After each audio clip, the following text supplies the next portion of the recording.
gruesome story leads off our newscast. Milwaukee police found body parts in a North Side apartment, and now they wonder if they've uncovered some kind of death factory. I don't want to ever see my mother have to go through this again. Never, Jeffrey. Jeffrey, I hate you, motherfucker. I hate you. This is out of control. Okay, hi. I'm on 25th and State, and this is young man. He is butt naked. He has been beaten up. He is very bruised up. He can't stand. He's study fall out. He is butt naked. He has no clothes on. He was really hurt. And I ain't got no quarter on him. I just seen him, and he needs some help. Where is he at? On 25th and State, the corner of 25th and State. I saw him sitting on the sidewalk. Two girls were with him. They called the police, and they had to think of the story quickly. They told him he was a friend who gets drunk. He was not wanting to go back, so one officer grabbed him by this arm, another officer grabbed him on the other arm, and they walked him out of the apartment. And they left. That's when I gave the second GP. Right away? And how long did it take from the guy? And that was a week.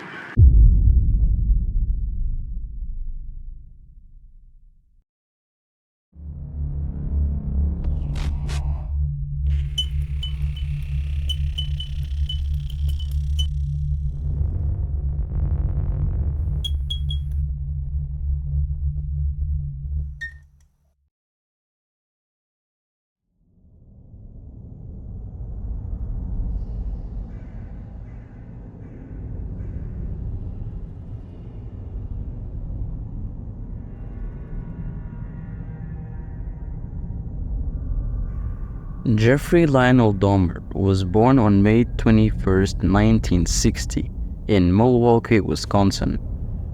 His childhood was marked by neglect and instability. Dahmer's parents had a tumultuous relationship, which deeply affected him. From a young age, Dahmer exhibited signs of odd behavior, such as fascination with dead animals and an intense sense of isolation. As Dahmer grew older, his disturbing tendencies became more pronounced. He found himself increasingly drawn to dark fantasies. Despite his intelligence, Dahmer's academic performance suffered, and he became more withdrawn from his peers. After graduating from high school, Dahmer's life continued to spiral downward. He dropped out of college, was discharged from the army, and faced numerous arrests for minor offenses. These early years set the stage for the horrific crimes he would later commit.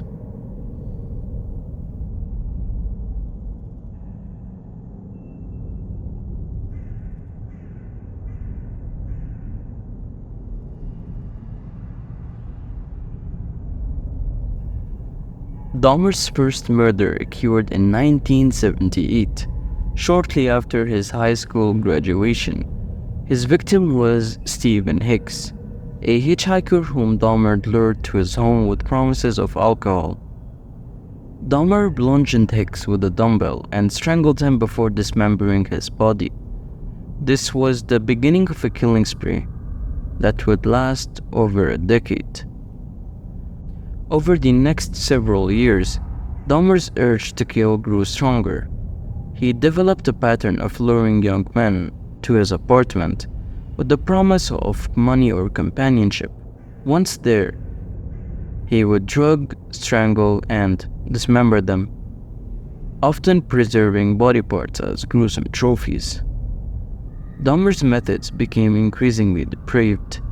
He engaged in necrophilia and cannibalism, consuming body parts of his victims to feel closer to them. His apartment was a house of horrors, filled with human remains and photographic evidence of his crimes.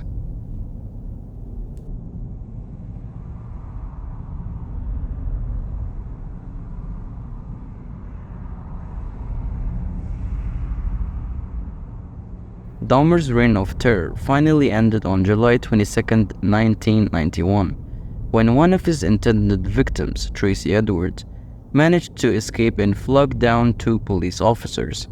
Edwards led the officers back to Dahmer's apartment, where they were confronted with the gruesome evidence of his crimes.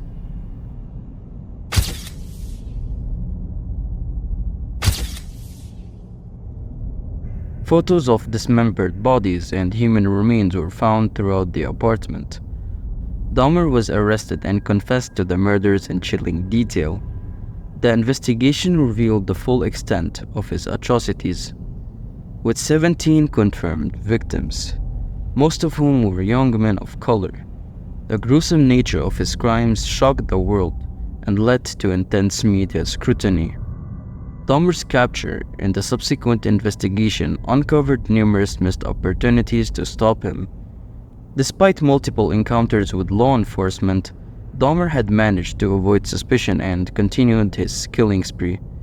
This failure to intervene earlier was a devastating blow to the victims' families and the community.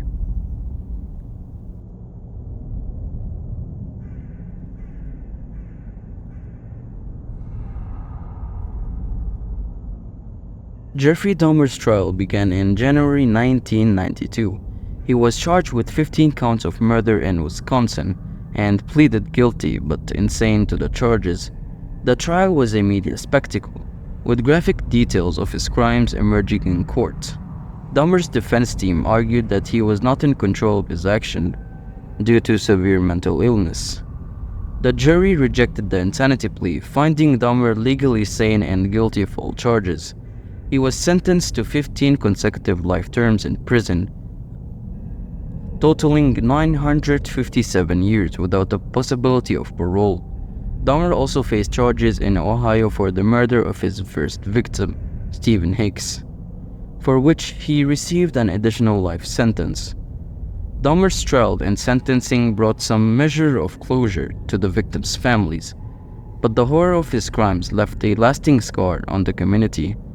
The case prompted widespread reflection on the failures of the criminal justice system and the need for better protection of vulnerable populations.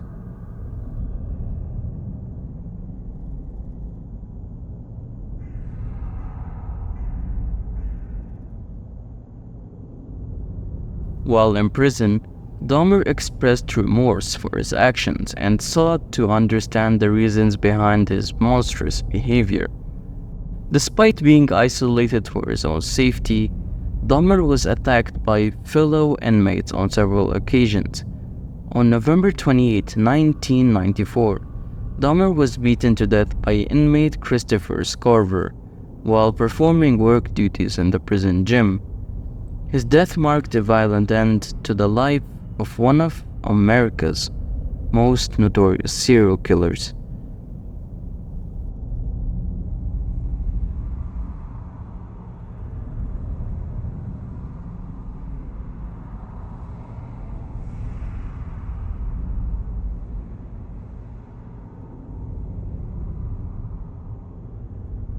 Jeffrey Dahmer's life and crimes have been depicted in various forms of media, but one of the most notable recent adaptations in the Netflix series Dahmer Monster: The Jeffrey Dahmer Story, released in September 2022.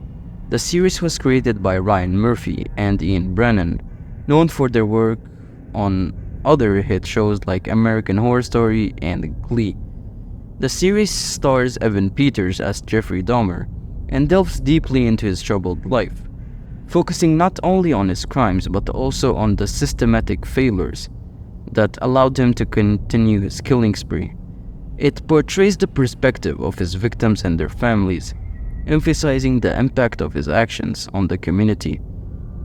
Despite the controversy, the series has been a significant cultural touchpoint, sparking renewed interest and discussions about Dahmer's case. It serves as a reminder of the enduring fascination and horror that surround one of America's most famous serial killers.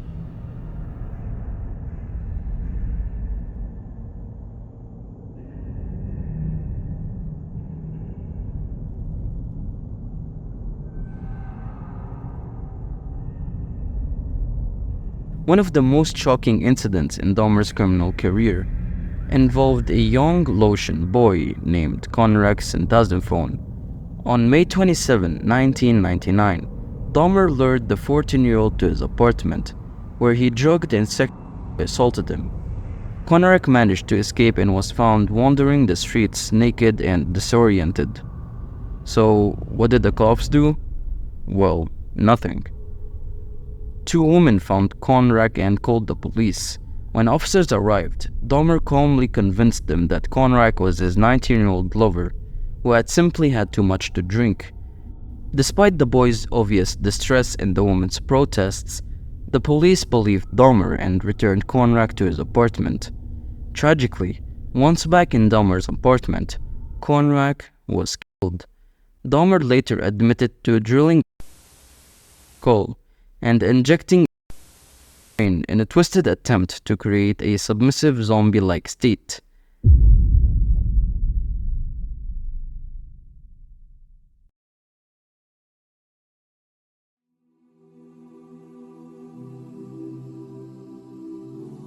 My name is Nicole Childress, and in 1991, I tried to save a young 14-year-old boy from a serial killer. I wish I could have just found some type of brick or some type of stick that night and never called the police and just knocked them out and took the boy.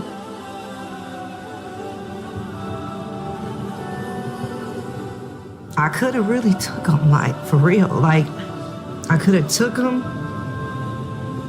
and then he could have recovered.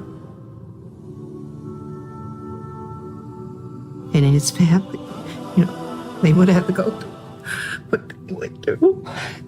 So